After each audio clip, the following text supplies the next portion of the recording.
mo ang mga kailangan ng pangangalaga? Alam mo ba ang tamang paraan? Paano kung ang buhay ng isang mahal mo ay literal na nakasalalay sa iyong kamay?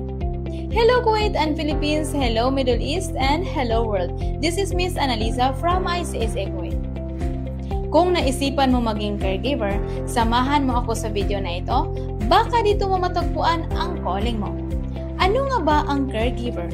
Ang caregiver ay ang pagbibigay ng personal na pangangalaga sa mga taong nangangailangan tulad ng matanda, may kapansanan, o may malubhang karamdaman. Ito ay isang marangal at makataong propesyon na kailangan ng puso, tiyaga, at kaalaman. Hindi sapat na malasakit lang, kailangan din ng tamang skills. Ang simpleng pagsukat ng vital signs o pagbibigay ng first aid ay maaaring maging tulay upang mailigtas ang buhay ng isang tao.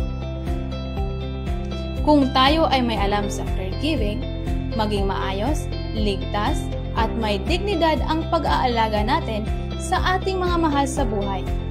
Caregiver is not just a profession, it's a purpose.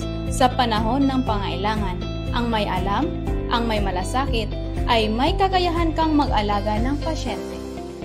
Sa pagtatapos ng kursong ito, inaasahan namin kayong maging handa, physical, emotional, intellectual na tumugon sa pangailangan ng mga taong inaalagaan nyo.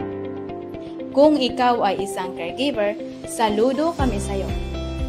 Dito sa UK Diploma Health and Social Care Course, hindi lang diploma ang iyong makukuha, kundi skills na magbibigay sa iyo ng edge para sa international job applications.